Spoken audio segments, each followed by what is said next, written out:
before. But first, as we've just been hearing in the news, inflation is down, but not as much as the pundits were predicting, because food prices are still racing away. The headline figure for inflation fell a little bit, but the increase in the cost of food and non-alcoholic drinks has soared, and it's 19.1%. That is up from 18.2% in February. This is what the chief economist of the Office of the National Statistics, Grant Fitzner, had to say about it on the Today programme this morning.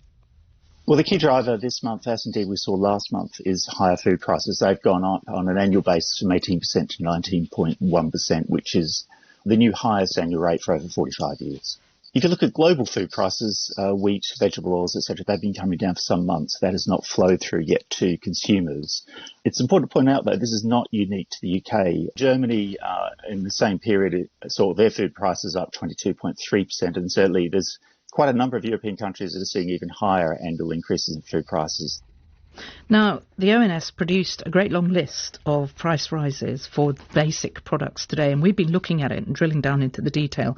The largest hike was for olive oil, which went up 49%. There were big price rises for eggs, dairy products, ready meals. And we know the rises are causing a great deal of misery.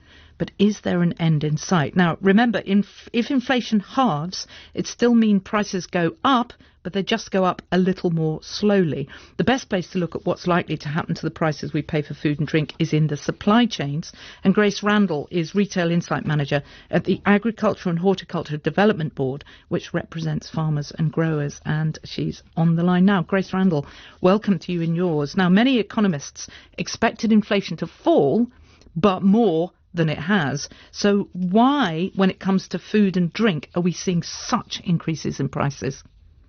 Yes, so we're still seeing really high inflation within food and non-alcoholic drinks, still much growth there.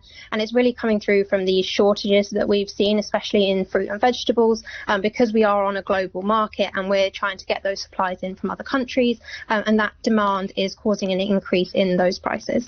So when you say it's being imported from other countries, that's both Europe and outside Europe, where are the added costs coming from there? Yes, so it's been imported from Europe and other across the world where we import our fruit and vegetables. And the prices are really coming from increases in fertiliser costs, increases in fuel prices, which are all driving up the costs for farmers and for shipping it across to us as well. Interestingly, the ONS was saying this morning that one of the reasons inflation itself dropped is because fuel prices have dropped. But that hasn't filtered through to the food production system yet, has it? It is starting to, so we hope that we will start to see some of these prices come down, especially with the fruits and vegetables. The British harvest is likely to start soon for some of these products, so we hope that as those British products enter the market, we will see that the prices start to ease and come down, especially as there's more availability around. Is there a factor in the new European trading system that we've got? I just look at consumer trends and retail, so I wouldn't be able to comment on those specifics of a policy. No problem. Now, well, the question is, I suppose, are we just going to have to shop differently, and ride this out, or is there something that we can do about it? I think it is around shopping differently. So households now are facing £800 increase on their annual shopping bill if they didn't change their shopping habits. But we are seeing consumers changing what they're buying.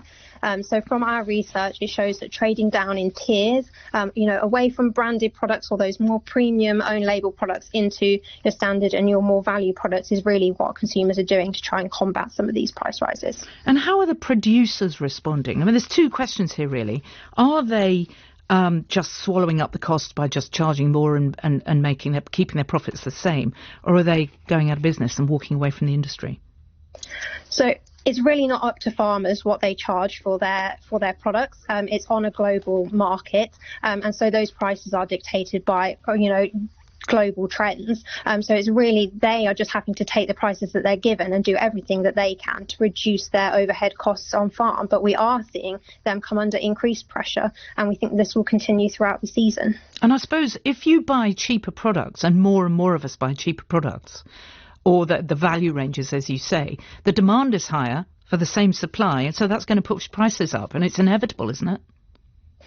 Well, value products do tend to be cheaper, so in terms of pushing up the prices, that might not necessarily happen. But yes, because they're having to put more into these cheaper products that people are buying, that might leave a gap for some of those more premium sort of products, so your more organic and things like that, which there might be an oversupply of. Grace Randall, Retail Insight Manager at the Agricultural and Horticultural Development Board. Thank you.